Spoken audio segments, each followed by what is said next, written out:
Alors aujourd'hui, on va voir un sujet qui me tient beaucoup à cœur, qui s'appelle le hacker mindset.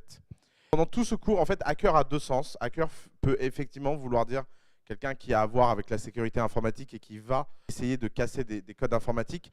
C'est pas ça qui m'intéresse. Ce qui m'intéresse, c'est la définition originale du mot hacker qui vient du MIT. Et hacker au MIT dans les années 80, c'est quelqu'un de très smart, mais d'une façon très particulière. Parce que être intelligent au MIT, ça impressionne personne, puisque c'est un peu le critère de sélection. Donc tout le monde est rationnellement intelligent. Mais ce qui fascine au MIT, c'est les gens qui ont de l'astuce. C'est-à-dire que pour un problème donné, ils vont réfléchir avec une perspective complètement originale par rapport à ce problème. Et c'est ça qu'on a appelé hacker, c'est les gens qui étaient capables d'apporter des réponses hyper originales aux mots, à la réflexion. Alors, pourquoi aujourd'hui on va parler des hackers? C'est pas du tout, en fait, ça n'a rien à voir avec le fait de coder, pas coder et toutes ces histoires-là. Ça a vraiment à voir avec une histoire d'état d'esprit. Et il faut voir que les hackers sont quand même des gens extrêmement dominants dans l'entrepreneuriat contemporain. Et quel que soit le milieu et quel que soit l'endroit dans le monde. Alors pourquoi? D'abord parce que, mine de rien, c'est des gens qui ont reçu la formation la plus cool du monde à une époque où en fait cette formation était assez peu disponible. C'est qu'ils ont appris comme des autodidactes à une époque où finalement être autodidacte, c'était pas la chose la plus valorisante du monde. Je pense que le fait d'être autodidacte est devenu un fait de gloire en soi, mais ça c'est une victoire culturelle des 20 dernières années. Il y a 20 ans, être autodidacte, ça voulait simplement et formellement dire ne pas avoir été à l'école. Et ne pas avoir été à l'école voulait simplement et formellement dire que vous étiez un nul. Il y avait aucune voie alternative à ça. Et les hackers, en fait, sont les premiers à avoir brisé le tabou du self-learning et à avoir démontré qu'il était possible d'apprendre sans être dans une structure. Et la deuxième chose, c'est que finalement, il y a une façon très très simple de comprendre pourquoi la France, malgré tous ses ingénieurs, n'a pas d'entrepreneurs. C'est tout simplement parce que ingénieur est différent de hacker. Certains ingénieurs sont des hackers, mais tous les hackers ne sont pas des ingénieurs. Et c'est le point extrêmement important, c'est que cette obsession qu'on a eue de l'ingénierie pendant des années et des années, et qui a voulu raconter à tout le monde que la seule façon d'apprendre la programmation ou faire des entreprises ou fabriquer des produits, c'était avant tout de devenir ingénieur, a mené en fait à une incompréhension générale des qualités nécessaires. Alors, qu'est-ce que c'est le hacking? Le hacking, c'est avant tout un mindset, c'est carrément une philosophie de vie.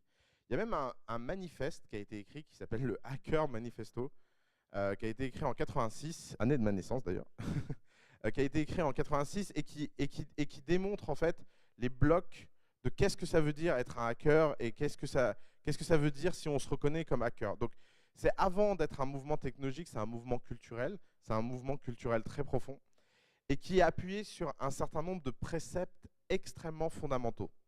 Le premier, c'est que done better than perfect. C'est des gens qui sont obsédés par, on va appeler ça une culture du doer. On l'entend souvent, cette histoire de culture du doer, vaut mieux faire les choses que les penser, blablabla. Et en fait, s'il y a un endroit au monde où ça a été vrai, c'est chez les hackers. Et ce qui fait que quand ces hackers sont devenus entrepreneurs, ils ont importé ces méthodes-là dans l'entreprise. Alors, qu'est-ce que ça veut dire done better than perfect? Ça veut tout simplement dire que vous n'essayez jamais de rien faire de façon parfaite. Vous essayez simplement tous les jours de faire de votre mieux, mais pour réaliser un boucle et un cycle complet. Alors, il y a ce dessin que j'adore, qui me fascine depuis que je suis tout petit. C'est comment dessiner une chouette, how to draw a hole. Et vous voyez un type qui fait un rond, un rectangle et un triangle. Et en fait, je ne sais pas si vous l'imaginez, mais un rond avec un rectangle et un triangle, c'est une chouette en fait. C'est juste que c'est la première façon la plus simple de dessiner une chouette. Et une fois que vous avez fait ce rond, ce rectangle et ce triangle, après vous pouvez commencer à faire les plumes, les détails, le bec. Et la grande différence entre la façon de hacker une chouette et le fait de dessiner formellement une chouette, c'est que quelqu'un qui va dessiner formellement une chouette essaiera de dessiner d'abord le visage de façon parfaite, puis le corps de façon parfaite, puis les plumes de façon parfaite, etc. Mais il mettra beaucoup de perfection. Un hacker, il commencera par une forme vulgaire de chouette, et petit à petit, il va gommer, redéfinir, regommer, redéfinir.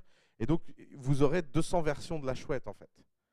Sauf que dans ces 200 versions de la chouette, il verra tous les problèmes, il verra tous les détails, et il verra justement pourquoi c'est pas parfait. Et ça, c'est appuyé sur une croyance psychologique extrêmement profonde. C'est qu'il est extrêmement important de voir les choses pour savoir si elles sont réussies ou pas. Il y a un grand fantasme dans l'entrepreneuriat, c'est celui de l'anticipation rationnelle. C'est de se dire, si je planifie bien les choses, alors je ne ferai pas d'erreur. Et donc, oh là là, grand jamais.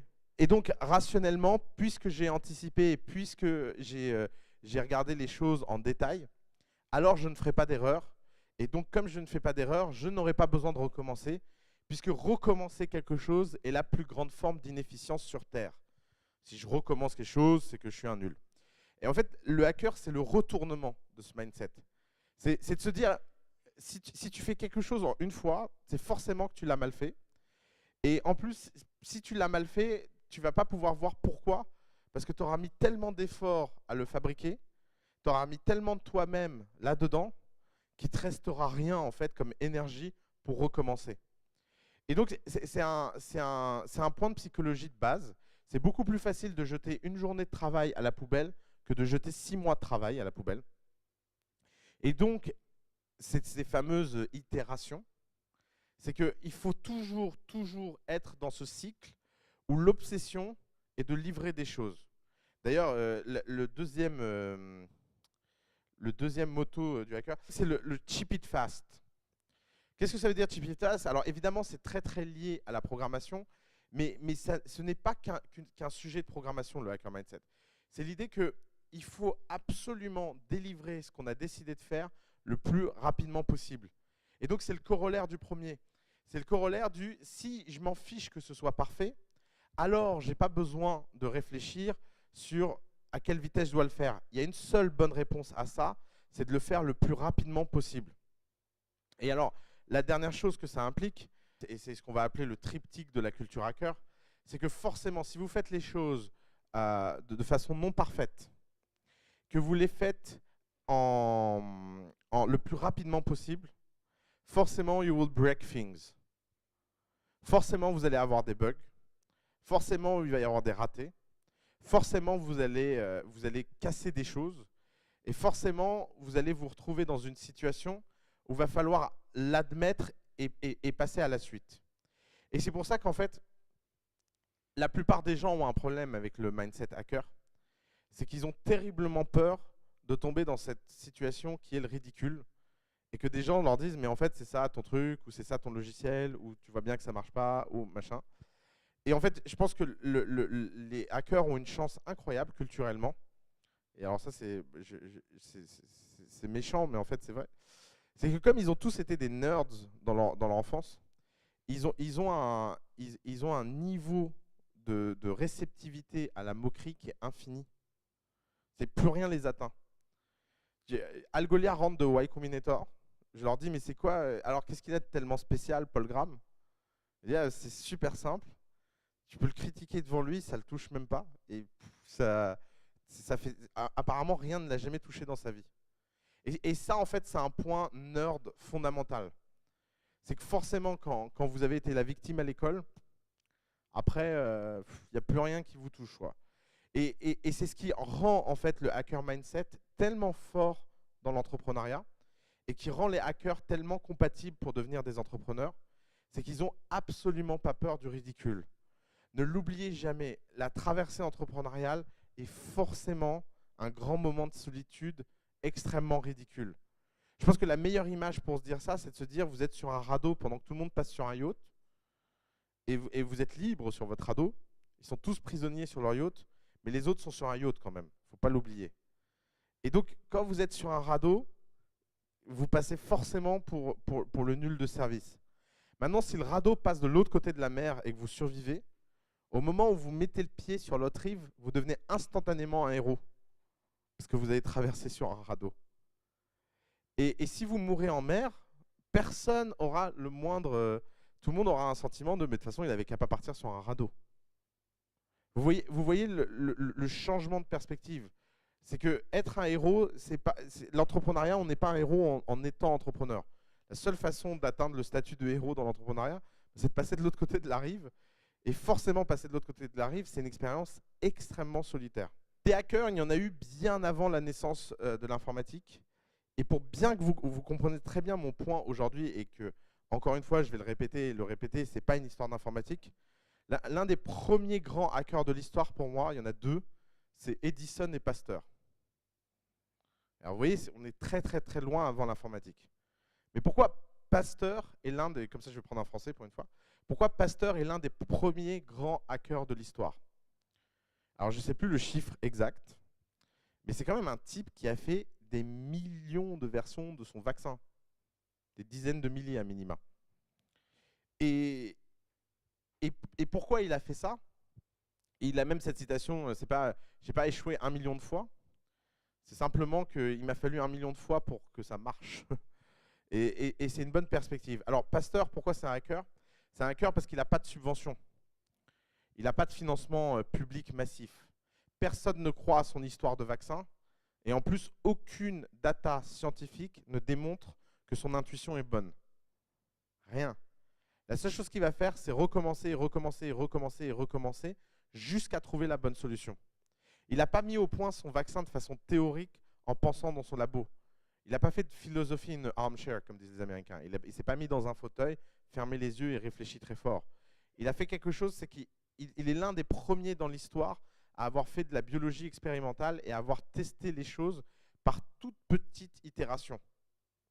Et de ce point de vue-là, c'est un hacker extraordinaire. Edison. Alors vous connaissez tous l'histoire, non peut-être que vous ne la connaissez pas en fait, mais vous savez le cerf-volant et pour faire le paratonnerre.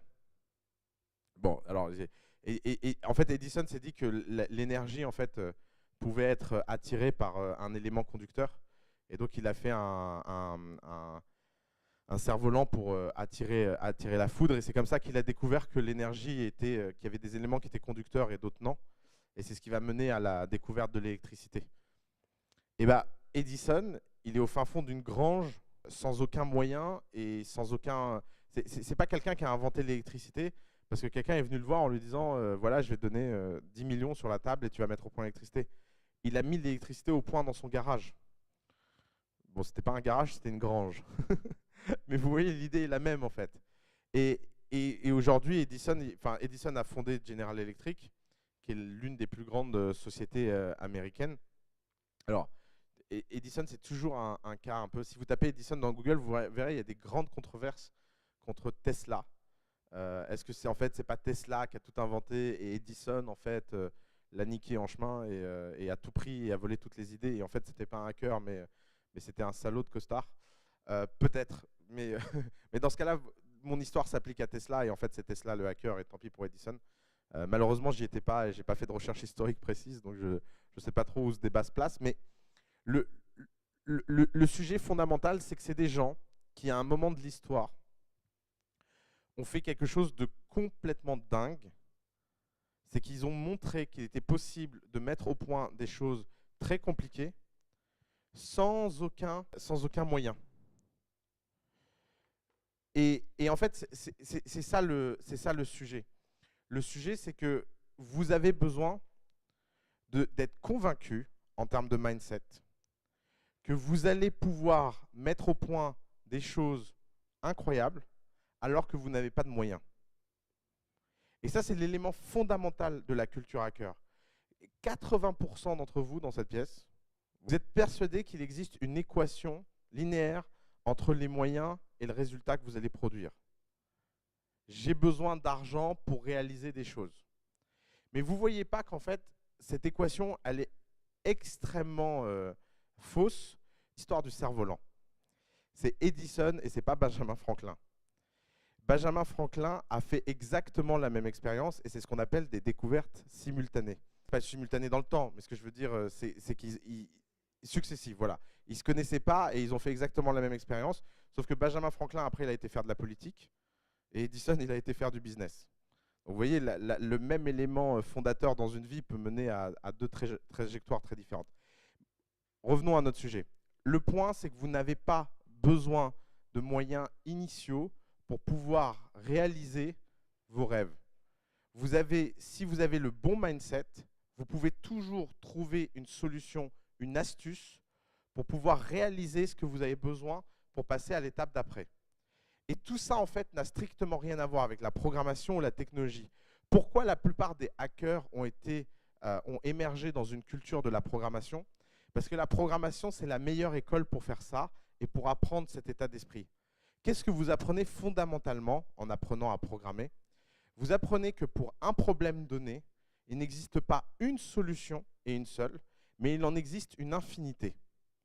Si par exemple, vous posez la question de comment faire un logiciel pour que les gens me donnent leur info personnelle, leur carte de crédit, combien de façons différentes il y a de faire ce formulaire et de stocker ces cartes de crédit?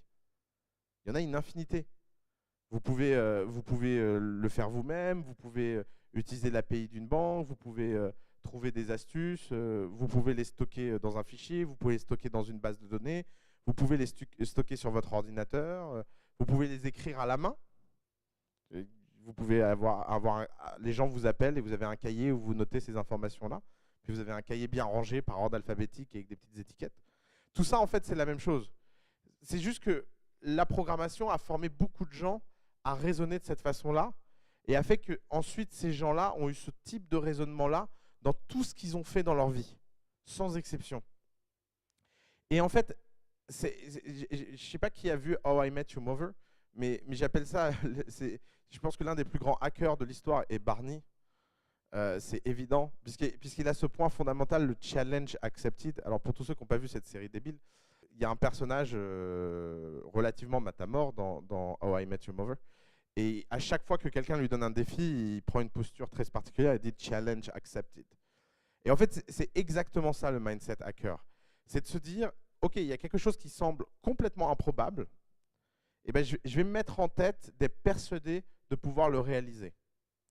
Et alors, pourquoi les hackers sont tellement nombreux dans la sécurité informatique, encore plus que dans l'informatique? C'est parce que si vous voulez un domaine où les challenges sont le plus élevés et où les compétences techniques comptent le moins, c'est la sécurité informatique. Alors pourquoi je dis les compétences techniques comptent le moins? Parce qu'à compétences techniques égales, il y a une inégalité énorme entre deux hackers et un problème de sécurité. Parce que c'est jamais une compétence technique qui fera que quelqu'un arrivera à casser un code informatique par rapport à un autre. Ce qui fait que quelqu'un arrive à casser un code informatique, c'est soit parce qu'il a un peu de chance, il était au bon endroit au bon moment. C'est un peu comme la dernière faille de sécurité, la Heartbleed, où le type n'était pas du tout en train de chercher ça. Il était en train de faire des tests et bam, il a découvert la faille de sécurité la plus importante depuis 15 ans. Ou sinon, c'est parce qu'il a la bonne astuce au bon moment. Et ça, c'est une question d'imagination, ce n'est pas une question de compétence. C'est-à-dire qu'il y a des hackers informatiques qui sont très, très, très incompétents fondamentalement en informatique. C'est pour ça qu'encore une fois, ce n'est pas une question d'ingénierie. Et c'est pour ça que les hackers sont tellement nombreux dans la question de sécurité informatique, parce que la sécurité informatique, c'est la façon la plus simple d'avoir des challenges qui sont imposés par l'extérieur. Si vous vous dites, je vais hacker l'ordinateur d'Hugo, bon, bah, vous voyez, vous avez un challenge, il est tout bête. Si vous vous dites, je vais hacker la NSA, vous voyez bien que vous venez de monter le challenge de plusieurs niveaux, mais c'est toujours la même nature de challenge et c'est facile, puisqu'elle est à votre disposition. Et en plus, il y a de l'adrénaline, parce que si vous vous faites prendre, vous risquez de la prison. Et il est là le mindset hacker. Pourquoi les hackers ont tellement peu de respect pour les règles? C'est parce que fondamentalement, dans leur culture, ils se sont toujours sentis au-dessus de ces règles-là.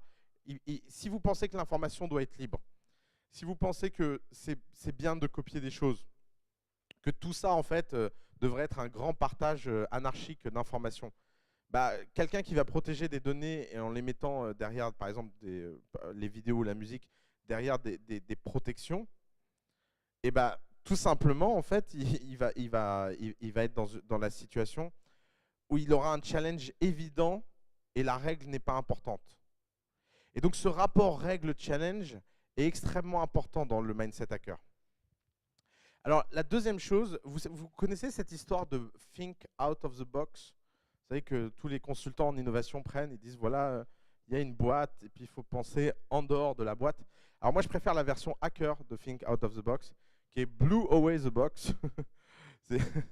C'est cramer là la boîte, vous verrez, ça marche. Autre élément de la culture hacker.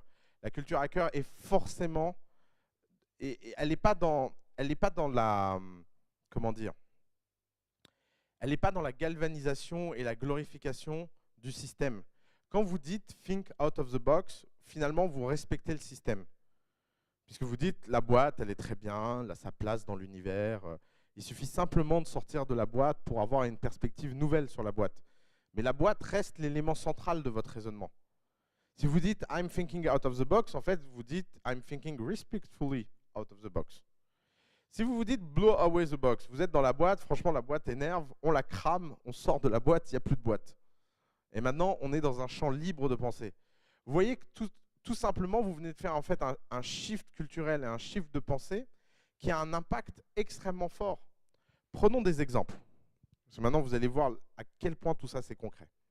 Les 10 premières plateformes de musique en ligne en France. Il y a qui dedans?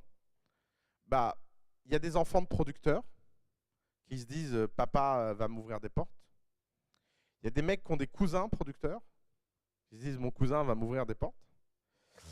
Il y a des mecs qui viennent de l'industrie musicale, qui ont travaillé 20 ans comme sous-fifre à des niveaux plus ou moins différents de l'industrie musicale. Et donc, ils se disent mes anciens collègues me donneront des contacts. Et puis, il y a des gens qui aiment écouter de la musique et qui n'ont pas d'argent pour écouter cette musique. La dernière catégorie. Et puis, tous sont sur la même ligne de départ et ils démarrent. Alors, les premiers qui ont papa qui est producteur, en fait, ils ont oublié quelque chose de fondamental. C'est que finalement, leur relation avec papa n'était pas si saine que ça. Et papa ne comprend pas trop pourquoi le fiston veut bousiller le business. Donc lui ne démarre même pas. Et papa lui dit, t'inquiète pas fiston, un jour tu reprendras le business, reste calme. Laisse les grands faire. Il y a ceux qui ont un cousin producteur. Alors eux, ils ont fait une alpha. Et alors ils ont fait une alpha comment? Bah, ils ont été voir les gens et leur ont posé la question, voilà, est-ce que si on offre la musique gratuite et que vous ne pouvez plus vous gaver sur le dos des gens avec des prix complètement délirants, ça vous intéresserait? Alors les types les regardent et disent non, ça ne nous intéresse pas. Et alors ils se disent, bon, c'est parce qu'on ne l'a pas bien vendu l'histoire. Alors ils ont fait des slides de plus en plus beaux, de plus en plus incroyables, et puis ils sont passés comme ça de chaîne de production en chaîne de production. Alors eux, ils ont été jetés à la poubelle, personne n'en a entendu parler. La troisième catégorie, les anciens de l'industrie musicale, alors eux, ils sont intéressants. Eux, ils sont intéressants parce qu'ils jouent au billard à plusieurs bandes. Alors qu'est-ce qu'ils ont fait? Ils ont été voir des gens en leur expliquant qu'ils venaient de l'industrie musicale, donc social proof énorme, qu'il fallait leur donner de l'argent pour mettre au point une plateforme en faisant travailler 4 ingénieurs dans une cave, payer un demi-SMIC, parce que le projet était incroyable et qu'ils allaient leur filer 2% du truc. Et tout ça mènerait au point une plateforme avec plein de features, plein de boutons et de préférence des trucs qui clignotent.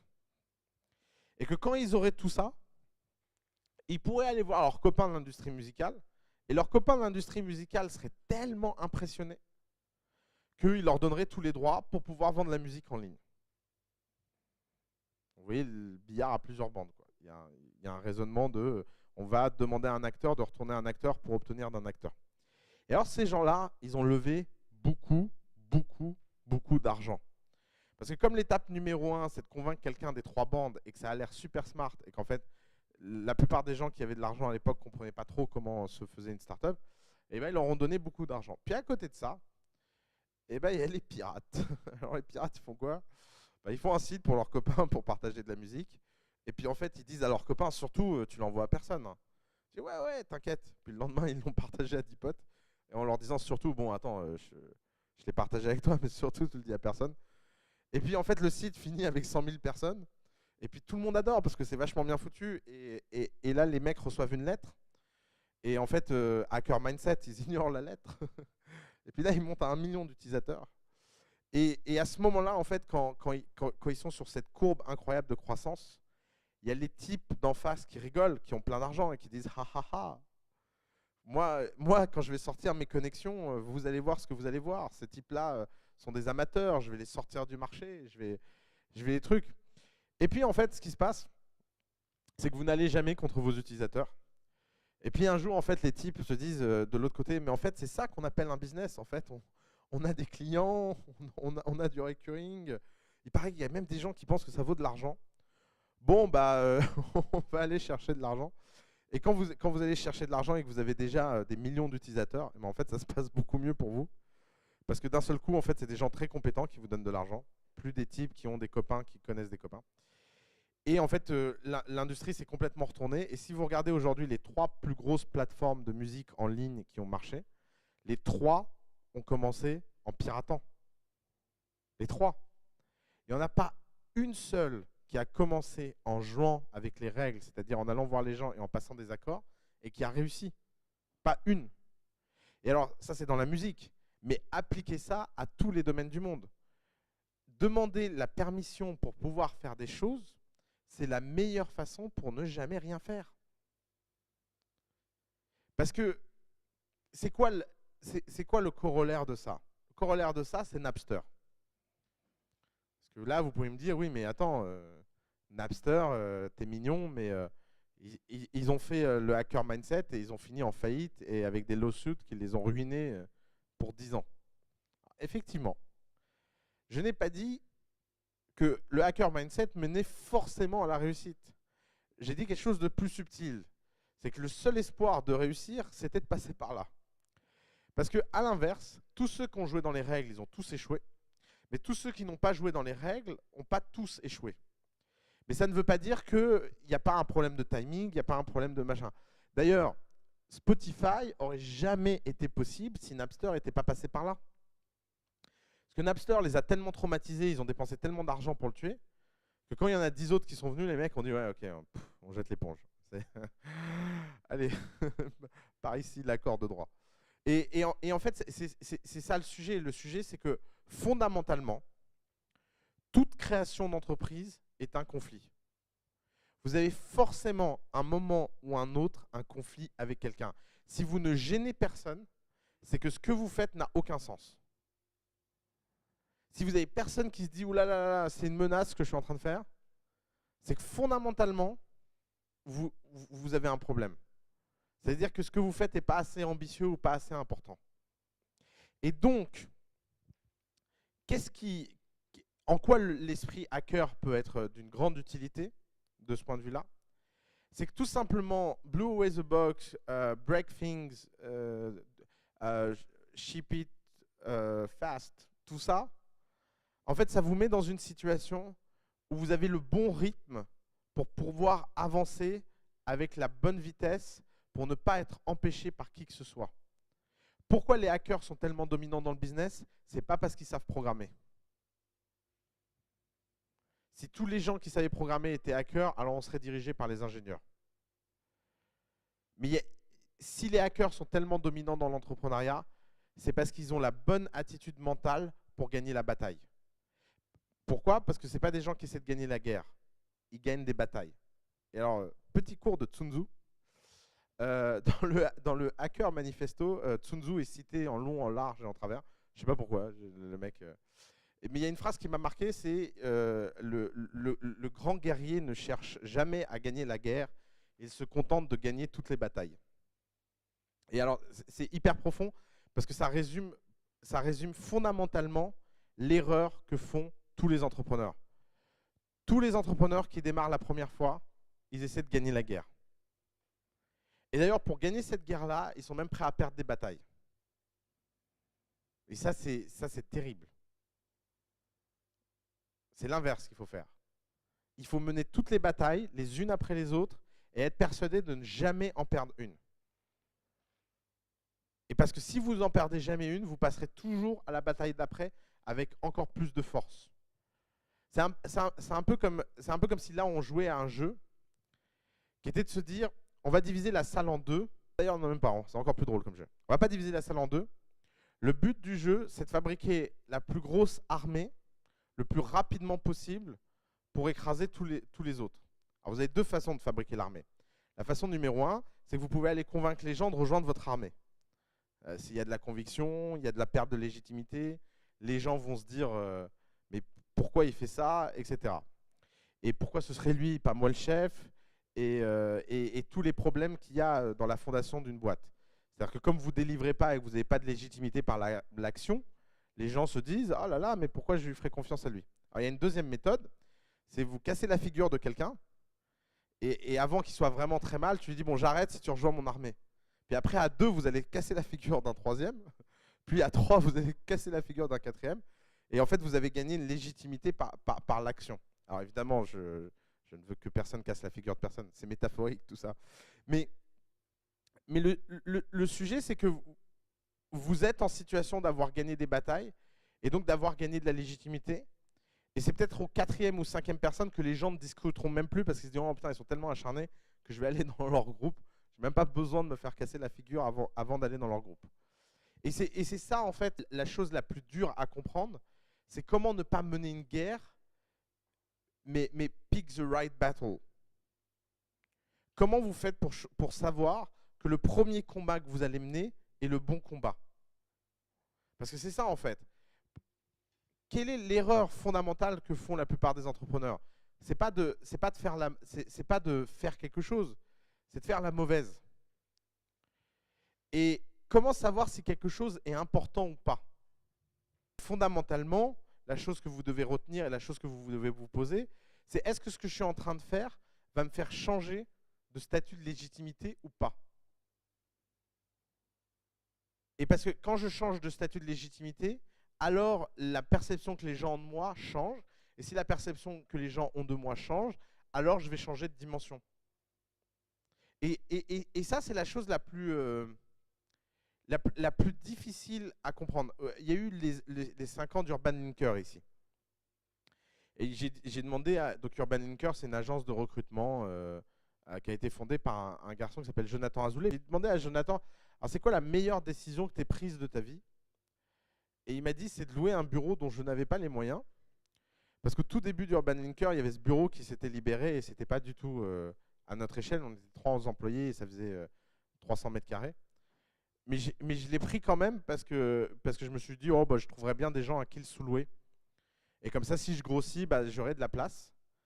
Et en fait, j'ai jamais vraiment eu besoin de la place. Mais ce que ça a fait, c'est que ça a complètement changé la perspective que les gens avaient de moi.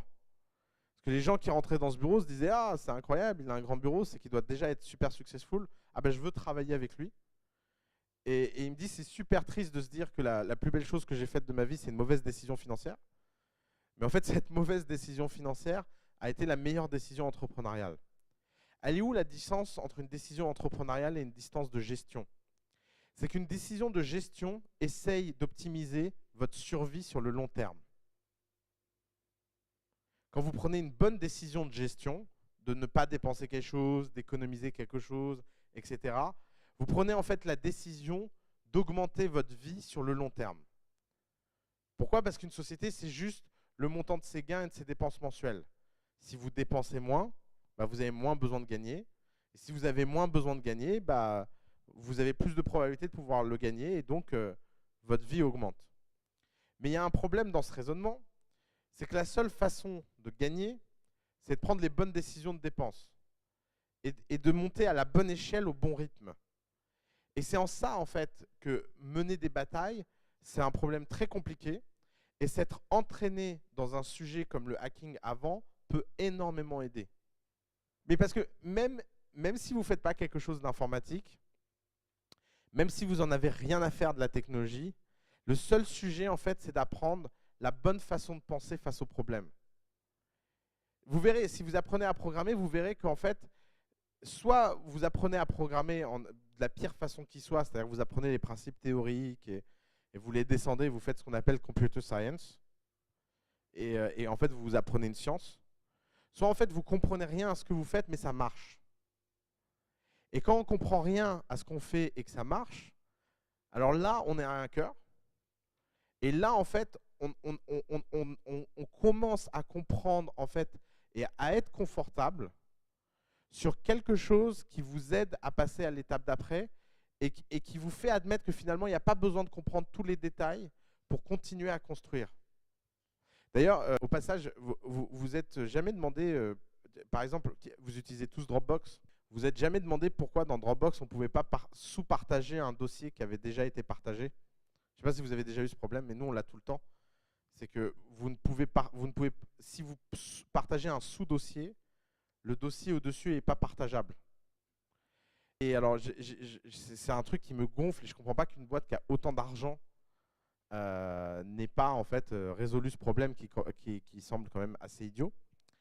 Et en fait, un ingénieur de Dropbox cette semaine m'a expliqué que en fait, il ne savait pas pourquoi. J'ai dit quoi? Il dit ben non, on n'en sait rien du tout. Ouais, ça nous gêne aussi, mais en fait, impossible de retrouver pourquoi en fait ça fait.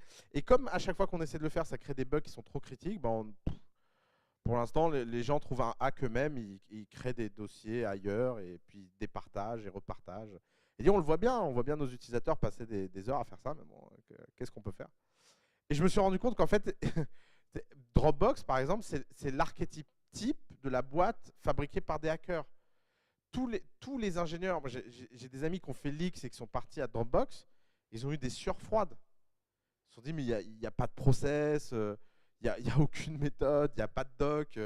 Quand tu as une question, on te dit, ouais, demande à Drew Houston, le type est censé être PDG de la boîte, mais il dit, ouais, la ligne de code, elle est par là. Et en fait, c'est hyper angoissant d'un point de vue structure, parce que c'est le bordel. Il n'y a pas d'autre mot, en fait. Mais pourquoi ce bordel est caractéristique de toutes ces boîtes-là? Parce que tout simplement, si ça n'avait pas été le bordel et s'ils avaient optimisé les mauvaises choses, ils auraient passé plus de temps à faire de la documentation plutôt que parler à leurs utilisateurs. Ils auraient passé plus de temps à réfléchir proprement les features plutôt que réfléchir à la façon la plus rapide de le faire pour la tester et la déployer. Et que quand ça marche, ça marche.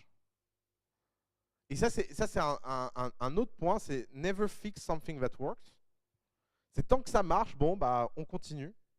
Et on avance, en fait. On avance. On n'a pas de problème avec ça. Alors, 3 autres éléments qui montrent à quel point les hackers sont tellement dominants dans l'entrepreneuriat. Il y a 3 autres blocs fondamentaux dans la culture hacker. Le premier, c'est bring your friends.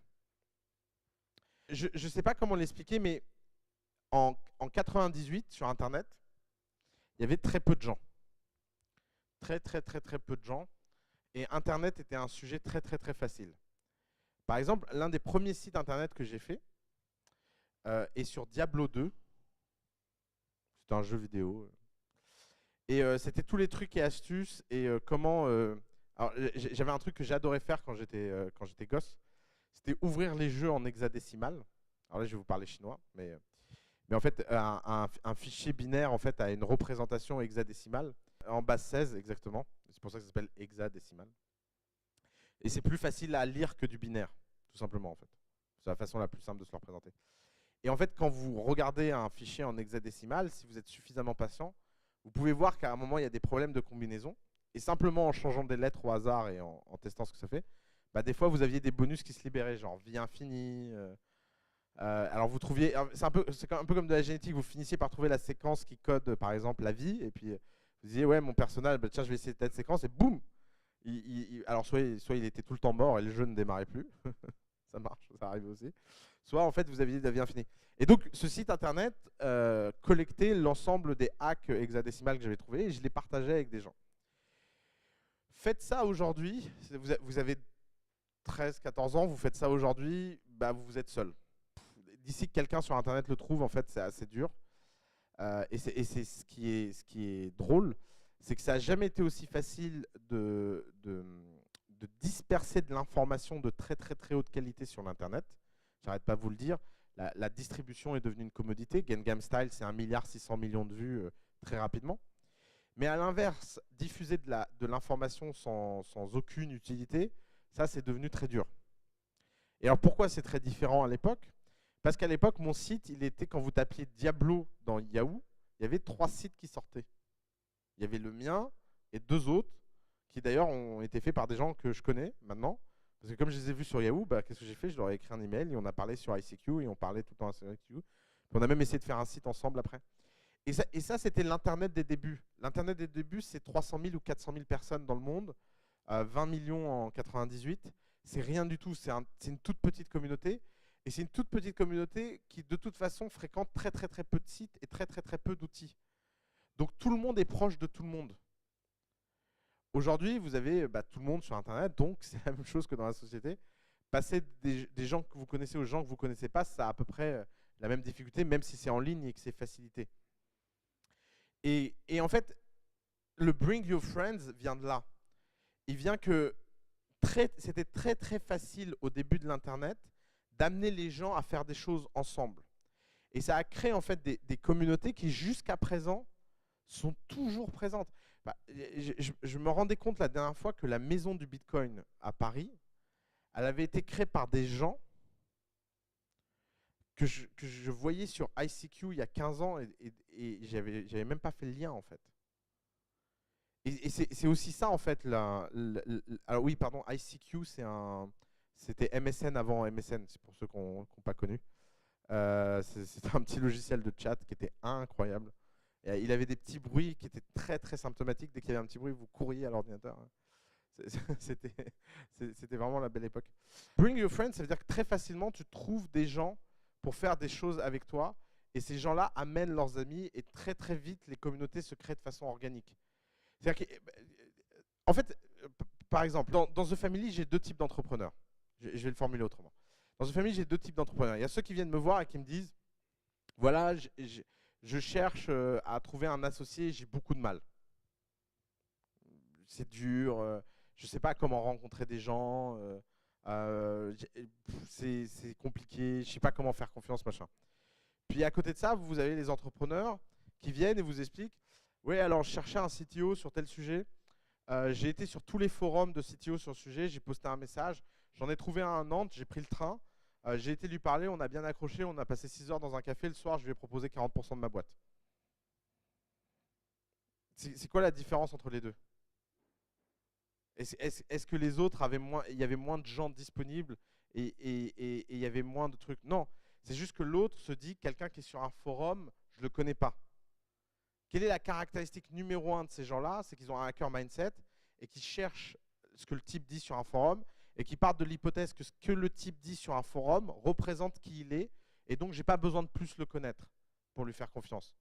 Mais ça suppose déjà d'avoir la culture forum, d'avoir la culture du virtuel, de faire confiance aux traces que les gens laissent en ligne et de ne pas faire de distance entre le monde réel et le monde virtuel. Et donc c'est pour ça qu'en fait, au bout de 6 heures, il lui propose de s'associer. Parce qu'en fait, c'est pas qu'il a eu besoin de 6 heures pour décider qu'il avait envie de s'associer avec lui. C'est que ça a pris 6 heures pour convaincre l'autre de s'associer avec lui. Et en fait, il est là le sujet. Le sujet, c'est que ce hacker mindset a créé une communauté de gens qui se rencontrent jamais, qui sont derrière l'ordinateur, mais qui ont pourtant l'impression de se connaître en fait. Deuxième chose, give it away. Give it away, c'est l'idée que rien ne vous appartient et donc vous devez passer votre temps à le donner. Alors évidemment, ça s'est incarné dans l'open source, mais c'est encore plus profond que l'open source. C'est l'idée qu'en fait, copier n'est pas mal. Prenons, tiens, on va jouer à ce petit jeu. Entrepreneur dans The Family qui a le hacker mindset, entrepreneur qui ne l'a pas. Entrepreneur qui ne l'a pas.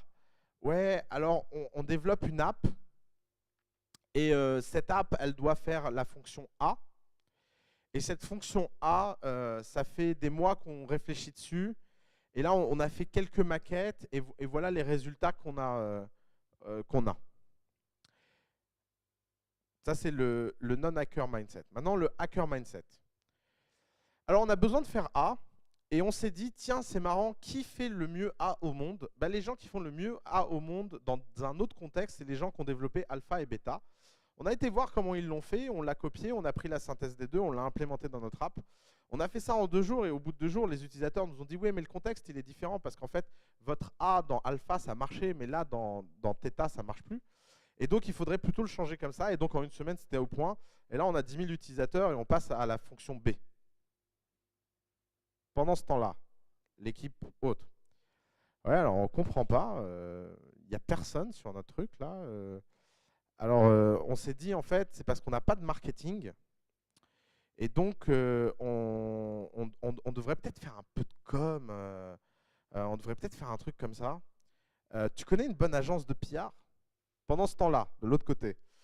Ouais, alors là, on a été contacté par des journalistes, ils veulent écrire un article sur notre truc, mais bon, on n'est pas trop à l'aise parce que tu crois qu'on devrait les laisser écrire un article? Voilà. Et ça, c'est ma vie au quotidien. J'ai un mur comme ça, et je vois les deux types d'attitudes, et c'est constant. Qu'est-ce qui se passe dans le premier monde?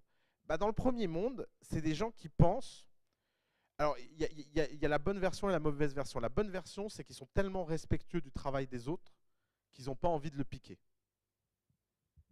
Ça c'est la version noble. Il y a une version un peu moins noble, c'est qu'ils sont tellement bouffis d'ego qu'ils sont persuadés qu'ils pourront résoudre un problème en quelques mois qui a pris des années à résoudre pour les autres.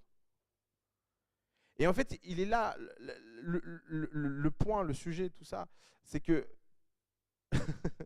c'est que vous avez besoin de comprendre que plein de gens ont déjà fait plein de choses, et partir de ce socle de connaissances-là, c'est plus facile d'innover que de repartir de zéro. Parce qu'en repartant de zéro, vous allez refaire tout le chemin. Et alors ces gens-là ont une caractéristique fondamentale, c'est qu'ils sont super contents de laisser les autres copier ce qu'ils font. Et c'est comme ça que l'open source s'est développé. Prenez Twitter. Twitter invente un framework CSS incroyable qui s'appelle Bootstrap. Quel est le premier réflexe de Twitter? C'est pas de le garder en se disant ah, c'est génial, on aura un meilleur CSS que les autres. C'est de dire ouais, c'est pas important pour notre business, on le donne. Et en fait, toutes ces histoires d'open source, etc., ont une brique fondamentale philosophique bien plus profonde que l'open source. C'est pas juste oui, on aime bien donner, on aime bien partager. Alors il y a beaucoup de gens. En fait, c'est le problème de tous les mouvements, c'est que maintenant dans l'open source, c'est rempli de gens qui savent pas d'où l'open source vient et qui pensent que l'open source veut dire gratuit et veut dire je donne parce que c'est bien de donner. Mais non, je donne parce que c'est la façon la plus rationnelle de recevoir. Et alors ça, c'est le troisième point qui est, je pense, le point le plus fondamental. Et là, l'un de nos combats les plus gros, c'est le pay it forward. Le pay it forward, c'est quoi? C'est un élément culturel hippie qui vient d'une sorte de représentation de l'univers très simple. C'est que dans l'univers, si on donne sans réfléchir, alors on reçoit sans compter. Méditez tous là-dessus. Si on donne sans réfléchir, on reçoit sans compter. Alors qu'est-ce que ça veut dire de façon très concrète? Ça veut dire qu'à chaque fois que quelqu'un vous demande de l'aide, eh ben vous lui donnez l'aide, que ça vous rapporte quelque chose ou que ça ne vous le rapporte pas. Et vous n'essayez jamais de réfléchir à quoi ça vous rapporte. Alors je vais vous refaire ma petite histoire. Hacker Mindset vs non-hacker mindset. Bonjour, je suis SoShape. Je rencontre une personnalité incroyable qui a un réseau fabuleux. Et cette personne me propose de m'introduire à des gens. Et en échange de ces introductions-là, une fois qu'elle a fait les intros, elle vient me demander une commission sur l'argent qui est passé entre ces gens-là et SoShape. Ça c'est du pas pay it forward. Pourquoi? Parce que légitimement, philosophiquement, cette personne pense sincèrement que c'est légitime que, étant donné qu'elle leur a rendu service et qu'ils en ont profité, elle a raison de tirer profit d'une partie de ce bénéfice. Et d'ailleurs, économiquement, ça se tient. Hein, c'est pas illégitime, c'est pas grave. C'est juste économiquement profondément idiot. Et économiquement. Et d'ailleurs, je vais vous retourner l'argument d'une façon économique. C'était quoi le hacker mindset? Le hacker mindset, c'est qu'elle aurait fait l'intro et elle l'aurait fait sans réfléchir.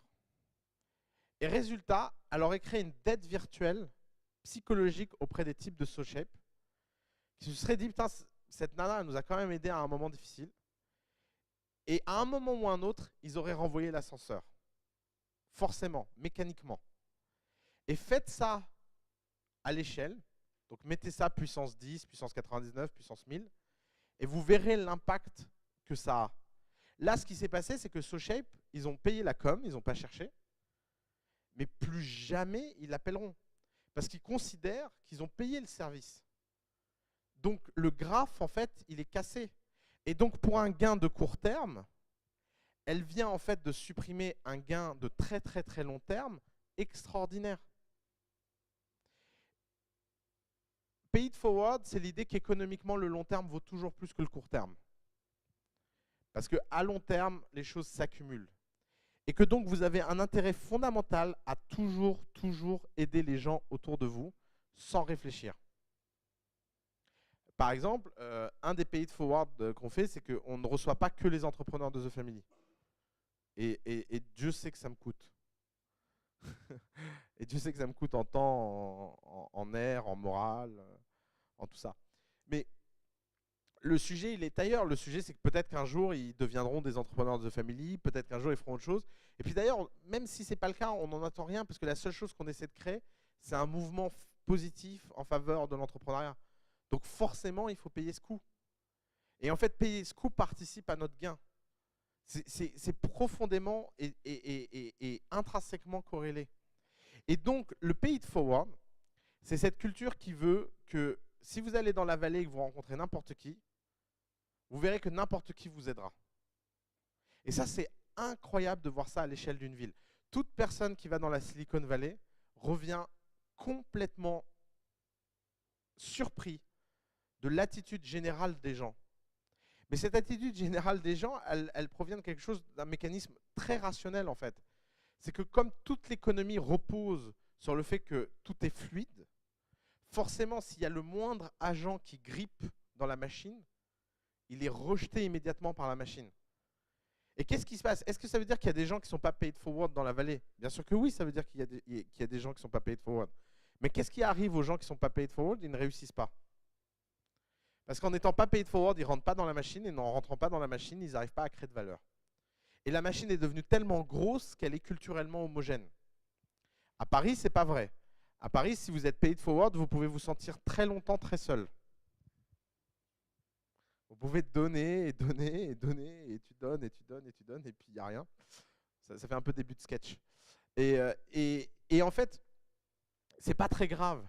Parce que c'est comme toute machine. Vous savez, avant les voitures, pour les démarrer, il y avait une sorte de manivelle dans le moteur et il fallait produire un mouvement mécanique hyper fort pour démarrer la machine. Et ben, c'est exactement la même chose. La culture du pay it forward, vous avez forcément besoin dans un écosystème toxique de la démarrer très difficilement. Et vous avez de la chance, vous êtes un petit groupe, vous vous connaissez tous à peu près sur Facebook, et vous pouvez tous vous rendre des services. D'ailleurs, vous le faites assez naturellement, en fait. Je ne sais même pas pourquoi je fais ce cours, moi. Mais, mais peut-être que ça le renforcera et que vous le ferez encore plus. Alors, alors j'ai posé la question de façon très provocatrice sur mon Facebook ce matin. Je me suis demandé, en faisant ce cours, en fait, je me suis dit, mais c'est marrant ça. Pourquoi 90% des emails que je reçois ont une réponse sur Google et en première page? Et en fait, je me suis rendu compte que c'est parce que le mindset hacker n'est pas très disponible et n'est pas très présent dans cet écosystème.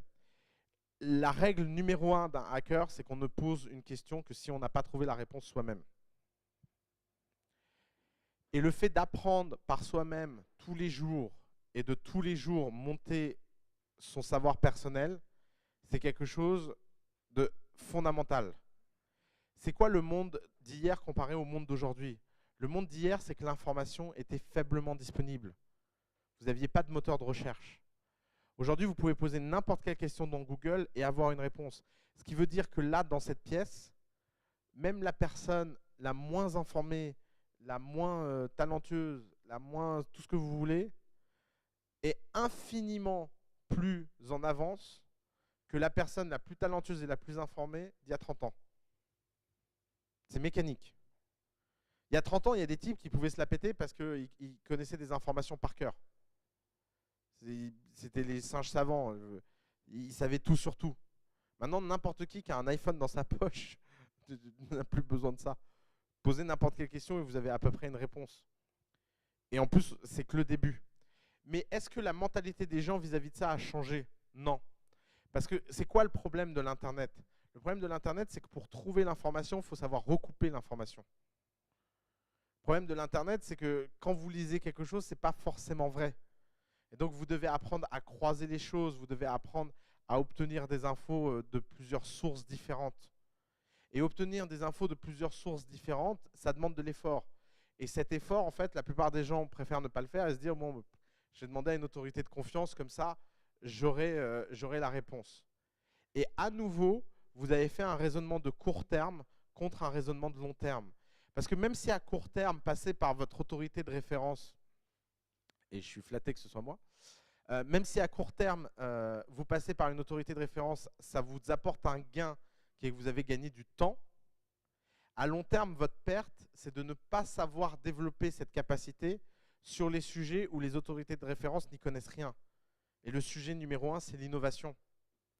Pourquoi les gens les plus innovants du monde sont les gens les plus informés? Si vous regardez n'importe quel inventeur, créateur, chercheur, entrepreneur qui a fait quelque chose d'important dans sa vie, qu'est-ce qu'ils partagent tous et quelle est leur caractéristique commune fondamentale? Au-delà des caractéristiques que vous pouvez imaginer, c'est qu'ils ont tous un niveau d'information pratiquement insensé par rapport au sujet qu'ils traitent. Vous imaginez, prenons un exemple tout bête, vous imaginez le nombre d'articles que je lis par semaine? Est-ce que je considère que c'est une perte de temps? Je pourrais quand même prendre mon téléphone et appeler des gens quand j'ai des questions. Je connais plein de gens qui sont stylés et je pourrais leur dire, ouais, là je me demande. Non, parce que le sujet, en fait, c'est que devenir intime avec l'information, accumuler l'information, apprendre à la chercher, apprendre à la croiser, apprendre à la challenger et apprendre à la communiquer, ces 4 piliers fondamentaux vont faire de vous un bon entrepreneur. Parce que fondamentalement, l'entrepreneuriat, en fait, c'est ces 4 tâches, répétées, répétées, répétées, répétées à l'infini, à un point où vous devenez un skill master. Et d'ailleurs, petite minute, je ne sais pas si je vous l'ai déjà dit, mais regardez tous le film Jiro Dream of Sushi. Qui a vu Jiro Dream of Sushi? Ok, les autres, regardez-le. Ça t'a pas plu? Ah non, non, non, non, non. Non, non, faut le regarder en entier une fois. Vous allez passer un mauvais moment, vous allez vous faire chier. Mais essayez de comprendre ce qui se passe dans la tête de ce type.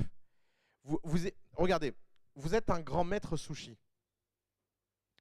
Et vous avez développé une technique fondamentale, incroyable, pour que les sushis que vous fabriquiez soient les meilleurs sushis du monde. Comment vous faites pour transmettre ça? Comment vous faites pour scaler?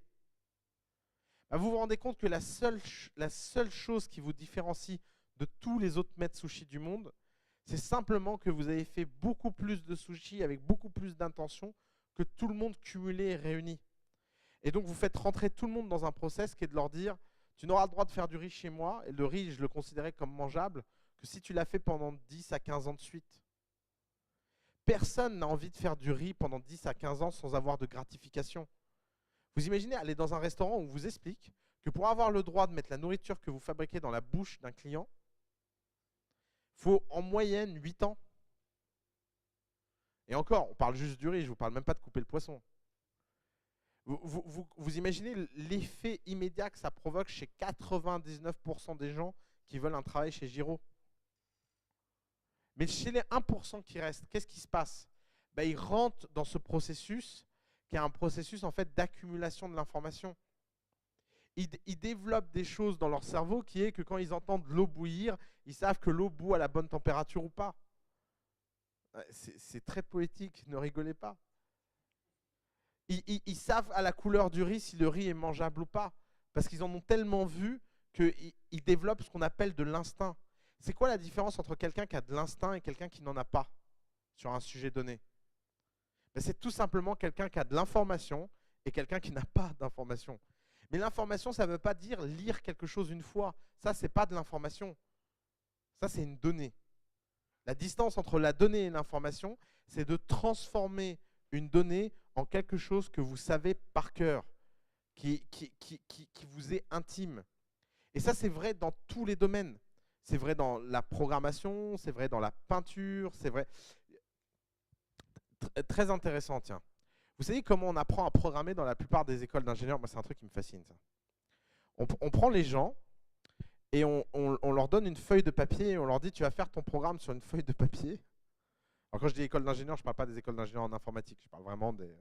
Si vous allez à l'X par exemple, vous avez des cours d'algorithmique et vous prenez votre cahier et puis on vous fait faire au point votre algorithme sur un cahier et seulement si votre algorithme est juste sur le cahier, alors vous prenez votre ordinateur, vous vous mettez derrière votre ordinateur et vous tapez votre programme. Comment apprennent les gens sérieux qui font de la programmation? Bah, programme un truc, ça marche pas.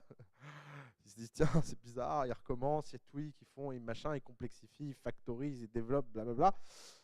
Et puis ça marche. Quelle est la différence entre les deux? Bah, c'est exactement la même chose que les peintres qui passent des heures et des heures à imaginer ce qu'ils vont peindre et juste ceux qui le peignent et qui corrigent et qui corrigent et qui corrigent. Et ça s'appelle faire des esquisses. Faire des esquisses, c'est la façon la plus simple d'apprendre à dessiner. Si vous apprenez à dessiner en passant d'œuvre parfaite en œuvre parfaite, en fait, vous vous améliorerez jamais. Tout simplement parce que vous ne développez pas le bon coup de crayon, vous ne développez pas le bon coup. Et ben, c'est la même chose intellectuellement dans les sujets plus intellectuels. Quelle est la bonne façon d'embaucher et de virer les gens? Ben, c'est d'embaucher 1000 personnes et d'en virer 1000. Forcément, la millième fois, bon, je ne vais pas continuer mes métaphores dans tous les domaines, mais vous voyez où je veux en venir. C'est que forcément, petit à petit, à force de faire quelque chose, vous vous mettez en situation de devenir maître de ce quelque chose. Et c'est là où, en fait, où beaucoup d'entrepreneurs sombrent. C'est qu'ils font leur entreprise en pensant que c'est un sujet de conception. Ah, je vais concevoir ce que j'ai envie de faire. Je vais imaginer ce que j'ai envie de faire. Non, faites-le. Faites-le tous les jours et petit à petit, vous concevrez en fait. Parce que le travail de conception vient toujours a posteriori du travail d'exécution. Et c'est que quand vous avez l'impression d'être en retard, que vous faites bien les choses. Si vous avez l'impression d'être en avance et d'avoir bien préparé les choses, vous êtes foutu. L'anticipation, c'est la pire chose que vous puissiez faire. Alors, comment adopter ce mindset hacker en dehors de la programmation? Bah, y a deux grands exercices que vous pouvez apprendre à faire. Le premier, c'est le fait d'imaginer pour chaque entreprise que vous essayez de faire une méthode artisanale de lancement. Donc, par exemple, vous décidez de faire une plateforme de vente en ligne de tabourets. Voilà. Vous voyez ce tabouret? J'en ai 10 000 dans la cave là. Je n'ai pas de bol. Je veux les vendre en ligne. Quelle est la façon la plus rapide de vendre 10 000 tabourets en ligne? La façon la plus simple de vendre 10 000 tabourets en ligne, c'est d'en vendre 100 devant chez vous, 1000 à leurs copains et les 9000 restants, enfin les 8900 restants en ligne. Qu'est-ce qui se passe si vous essayez de vendre 100 fois un tabouret et que vous arrivez à le vendre 100 fois un tabouret? C'est que forcément, vous allez devoir parler à 1000 personnes. Parce que la probabilité que chaque personne à qui vous parliez de ce tabouret l'achète est très faible.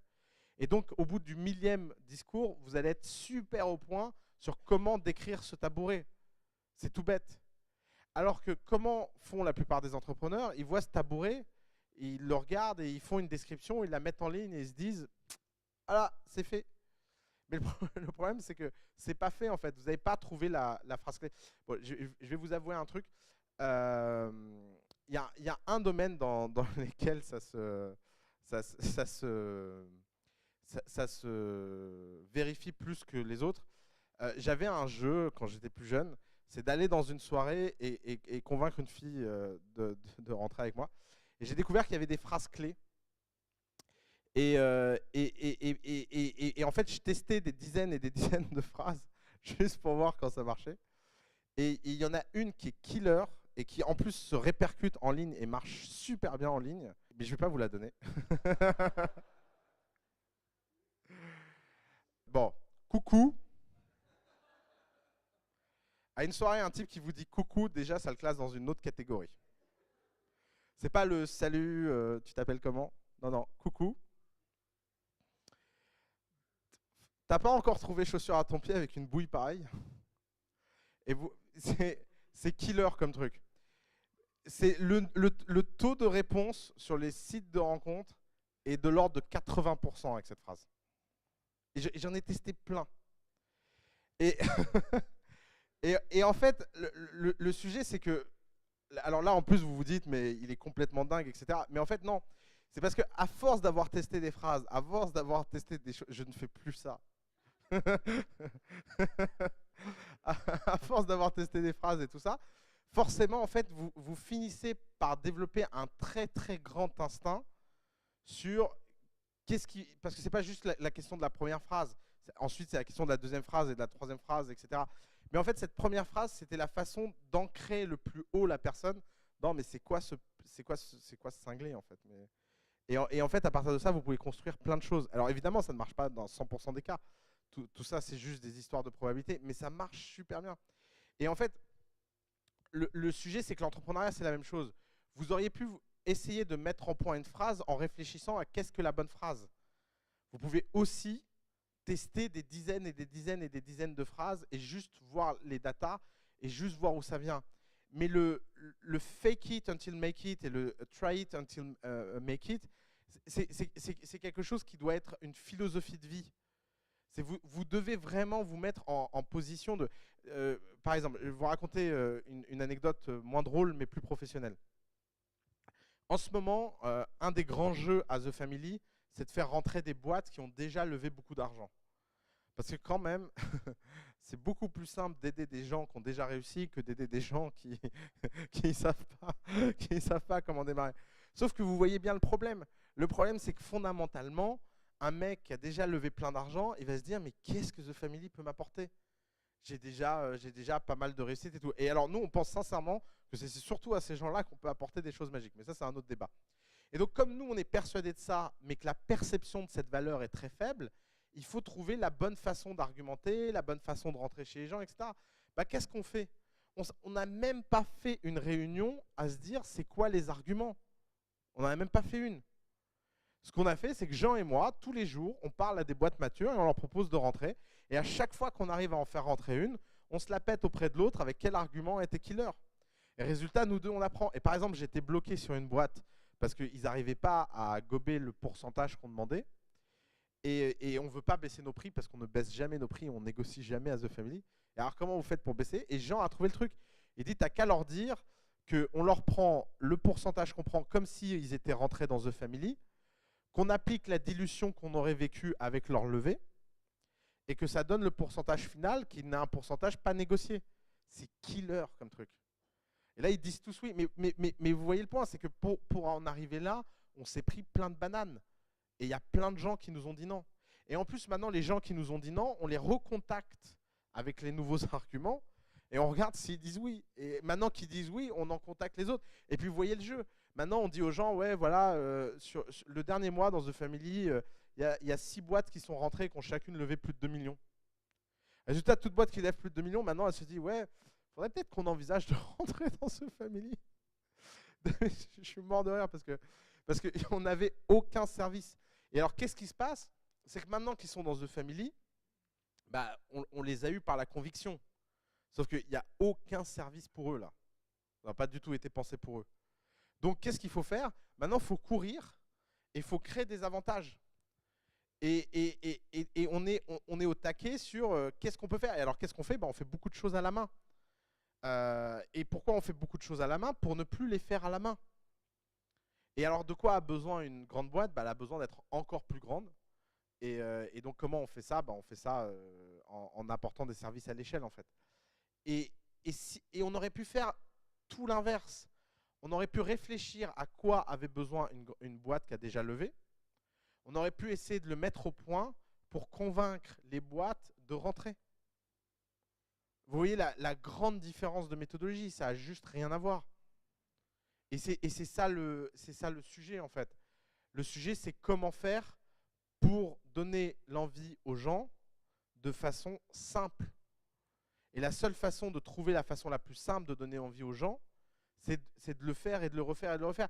Et avoir les gens en face de... La meilleure façon de mettre au point un site internet, c'est d'avoir les gens en face de vous. Ça peut paraître complètement contre-intuitif, mais c'est en faisant des choses au-delà de la normale dans le physique que vous allez capter de l'information qui vous permettra d'avoir des résultats au-delà du normal dans le virtuel. Alors prenons des exemples. AngelList, plus grande plateforme de mise en relation entre investisseurs et entrepreneurs. AngelList, ils ont eu un début assez classique. Ils ont levé de l'argent auprès de leurs copains. Ils ont mis au point une plateforme et la plateforme n'a rien donné. Très classique. Et puis, à ce moment-là, ils ont fermé la plateforme et ils ont lancé une newsletter où tous les jours, ils racontaient aux gens des deals, etc. La newsletter est devenue un succès énorme. Ils ont lancé une plateforme et aujourd'hui, c'est une boîte qui vaut plus d'1 milliard. Et pourquoi? Parce qu'ils ont créé l'usage avant de créer le produit. Donc le produit n'était qu'une évidence par rapport aux troubles de l'usage. Un autre exemple, on a une boîte chez nous qui s'appelle AirDetox. AirDetox, ils ont commencé dans un groupe Facebook. On a Switch. Switch, c'est technologie de parking dans la ville. Ils ont commencé avec des panneaux dans la rue pour dire aux gens, si tu veux cette place, paye-moi 5 €. Et les gens s'arrêtaient et se disaient, ah bon? Et c'est comme ça qu'ils ont lancé l'app. Et ils l'ont lancé dans 3 rues. Donc vous voyez à quel point en fait le fait de trouver la bonne façon de faire de façon artisanale ce que vous voulez faire à l'échelle, c'est la meilleure façon d'acquérir de l'information le plus rapidement possible. Pourquoi je vous raconte tout ça, même si je sais que fondamentalement vous n'allez pas tous devenir des hackers?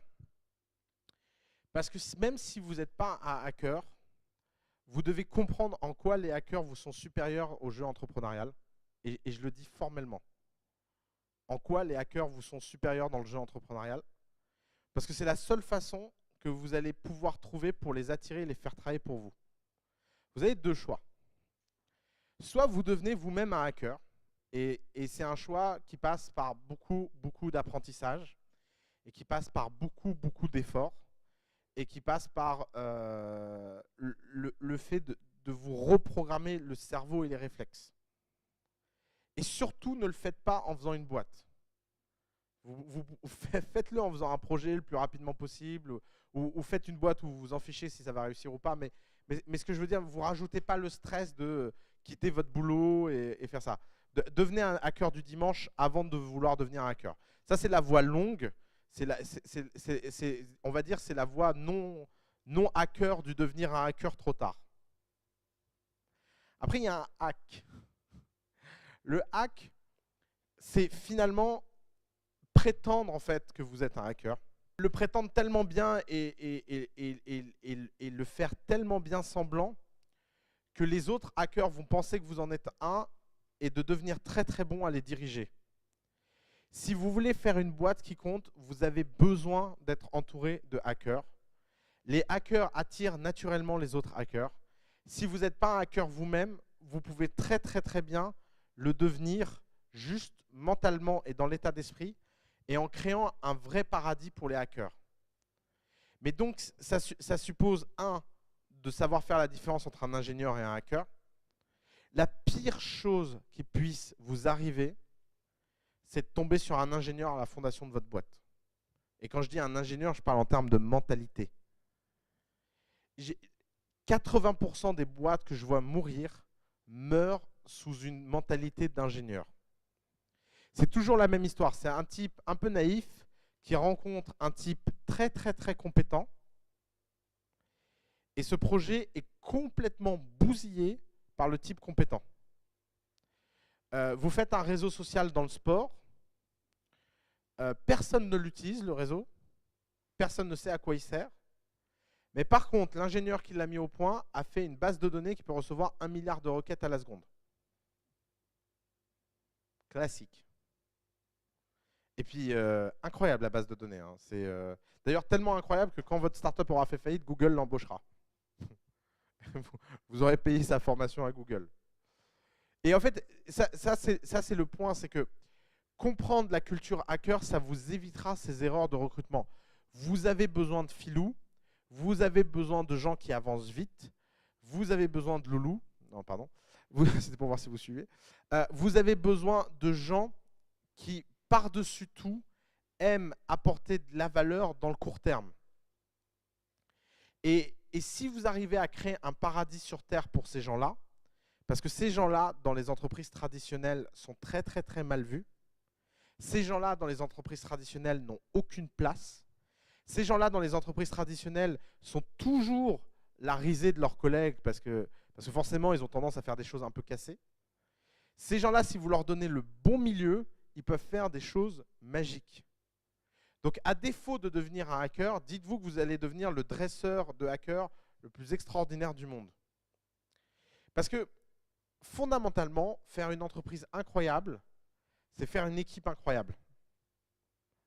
Alors, il y a deux façons de faire une équipe incroyable. Soit vous êtes incroyable et vous attirez les gens incroyables, soit vous savez très très très très bien gérer les gens incroyables et vous savez très très bien vous mettre à leur service et à leur disposition.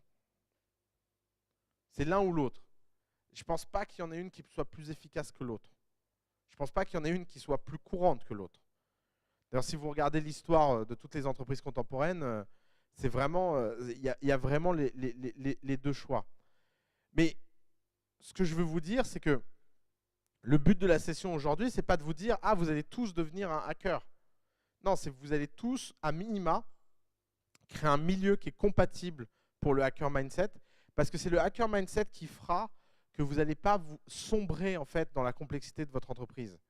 Sombrer dans des verres d'eau, c'est la façon la plus simple de rater sa boîte. Et les gens qui se noient dans des verres d'eau, il y en a plein. C'est hyper courant. 5 points pour créer un environnement incroyable pour un hacker. Comprenez que les hackers aiment résoudre des problèmes. C'est ni des gestionnaires, ni des bâtisseurs, ni des gens qui construisent sur le long terme. Ils aiment résoudre le problème et passer au problème d'après. Ça veut dire plein de choses. Ne mettez jamais un hacker à la maintenance. Vous mettez un ingénieur à la maintenance. C'est là où vous voyez que tout le monde a sa place dans le monde. mais si vous avez des gens qui ont cet état d'esprit, mettez-les à la croissance, mettez-les au nouveau. Par exemple, prenons un cas très classique. Vous avez un vendeur qui a un mindset hacker. Il est incroyable, à chaque fois que dans votre entreprise, il a chopé tous les premiers contrats et il a mis en place toutes les premières personnes qui ont rejoint l'équipe hyper facilement et il a trouvé toutes les bonnes techniques pour aller débaucher les vendeurs des autres boîtes. Quelle est l'erreur fondamentale à ne pas faire? Le mettre chef des ventes. Là c'est le début de la cata. Type, il va devoir faire des reportings, des réunions, gérer les problèmes psychologiques des gens. Il va complètement dépérir. Quelle est la bonne chose à faire? Vous le mettez dans une nouvelle ville pour ouvrir une nouvelle équipe. Vous voyez la différence? Les deux sont une forme de promotion. Il y en a juste une qui est adaptée à la philosophie de la personne et une autre qui ne l'est pas. Et alors, c'est quoi le problème avec la plupart des hackers? Des vrais hackers, ceux qui ont vraiment l'esprit break things, etc., au fond d'eux, c'est qu'ils ne le savent même pas eux-mêmes. Et donc, en fait, ils rêvent de devenir chef des ventes. Ils rêvent de devenir chef des ingénieurs. Ils rêvent de devenir chef de projet ou je ne sais pas quoi. Et tout l'enjeu pour vous est de réussir à leur faire comprendre que ce n'est pas leur truc et qu'ils devraient mieux chercher quelque chose d'autre et trouver leur place autrement. Les hackers font les pires managers du monde. Parce que par définition, leur seul boulot, c'est de casser de la structure. Toute organisation sociale, à un moment donné, a besoin d'une structure. Prenez Google, par exemple. Google, ils ont résolu ce problème de façon incroyable. Dans Google, vous avez deux entreprises. Vous avez l'entreprise des gestionnaires et l'entreprise des hackers. L'entreprise des gestionnaires, elle est responsable de AdWords. C'est processé, c'est millimétré, personne n'a le droit de donner son avis, ça tourne tout seul et ça crache 37 milliards. Et ça sert à quoi?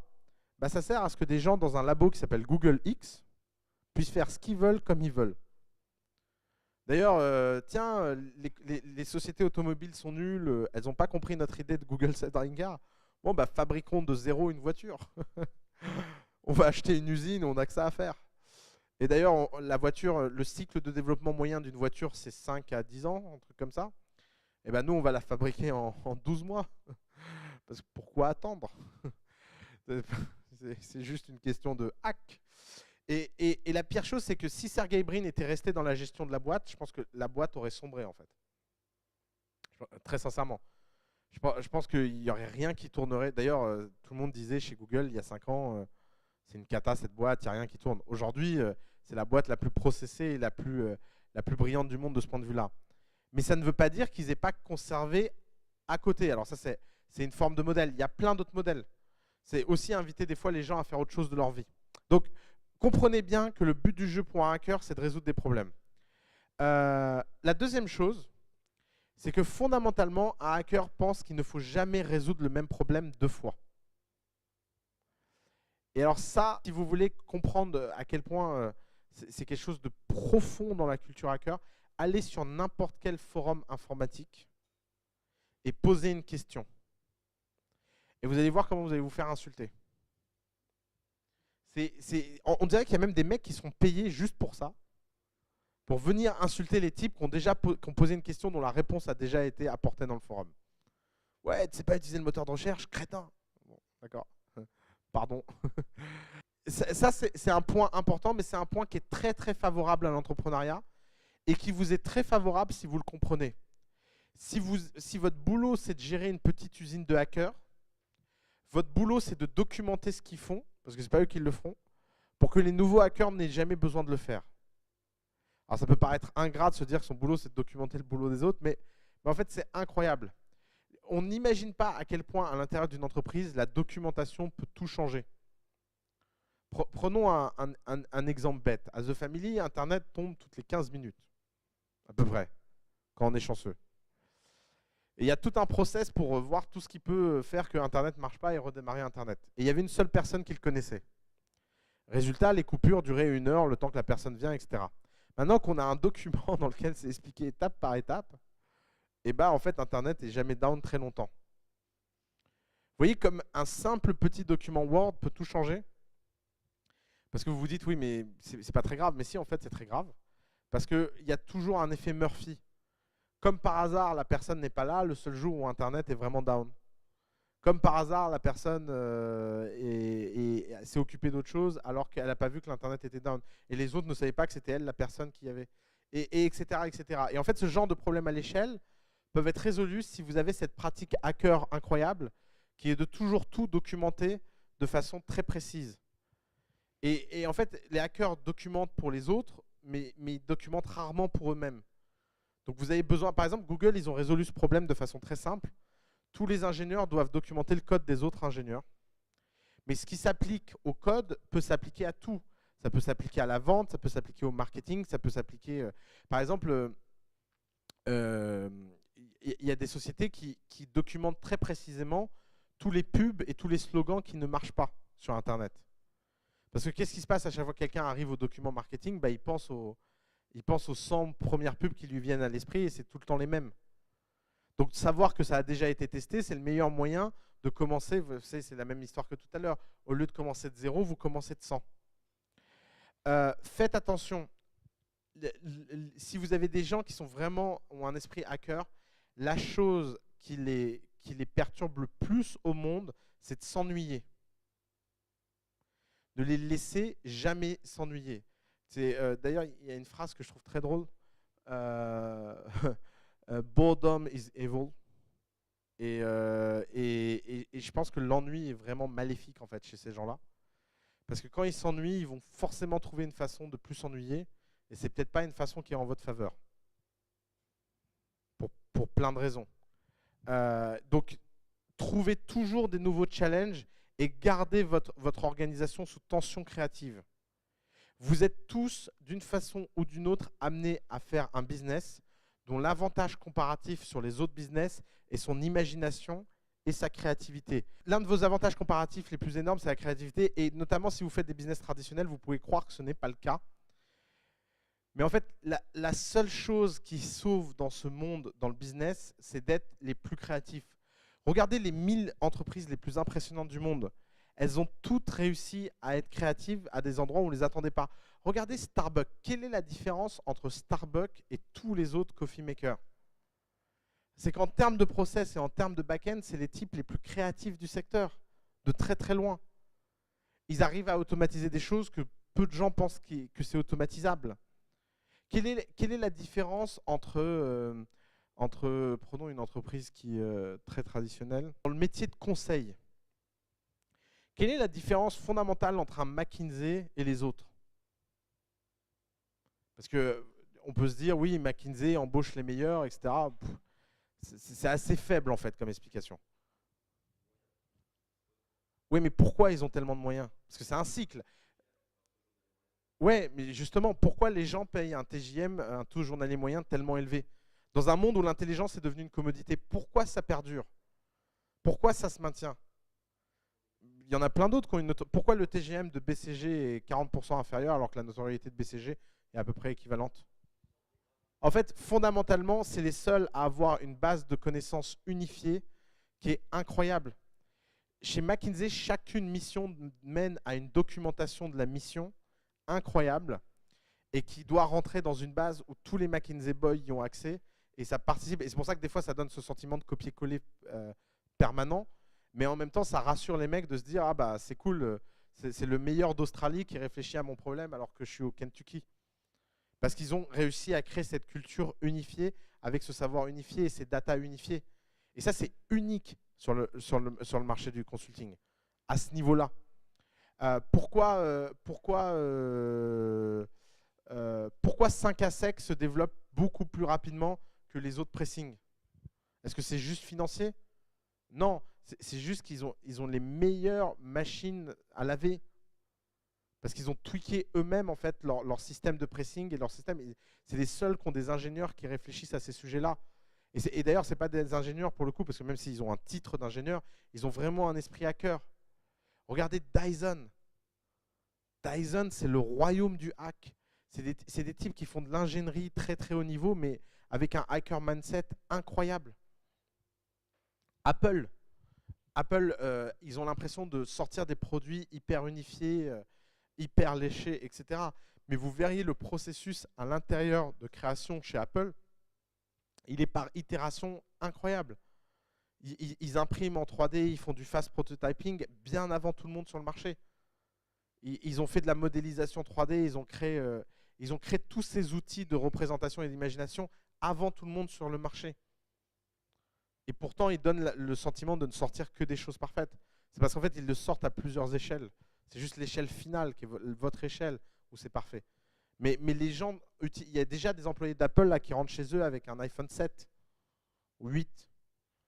C'est des cycles produits extrêmement rapides en fait.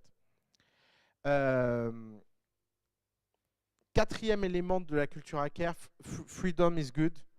Vous devez absolument être obsédé par donner un maximum de liberté et de pouvoir à ces gens-là au sein de votre organisation. L'élément culturel le plus fondamental pour ces gens-là, c'est d'avoir beaucoup de liberté dans ce qu'ils font. Et alors, la dernière chose, c'est que la limite à tout ça et la limite à faire semblant d'avoir cet esprit pour pouvoir favoriser cet esprit à votre service, c'est que l'attitude n'est pas la compétence et qu'il y a toujours une limite à ça. Et le fait d'être conscient de cette limite, ça vous évitera les critiques. C'est le fait de savoir que vous n'êtes pas le meilleur hacker de votre entreprise, ça vous mettra en position de toujours valoriser les gens de la bonne façon et de laisser les gens pouvoir exprimer leur créativité au service de votre entreprise. Et ça veut dire très bien payer les gens, ça veut leur dire donner des actions à la hauteur de ce qu'ils méritent, et ça veut dire ne surtout pas être radin sur ces sujets-là, combinés. Parce que forcément, dites-vous toujours que si quelqu'un d'intelligent ne travaille pas pour vous, il pourra travailler pour quelqu'un d'autre, et peut-être même pour votre concurrent. Et c'est là l'élément de guerre le plus fondamental. Je vous l'ai dit tout à l'heure, le but du jeu, c'est de gagner toutes les batailles. la meilleure façon de gagner toutes les batailles, c'est d'avoir les meilleurs soldats. Merci beaucoup.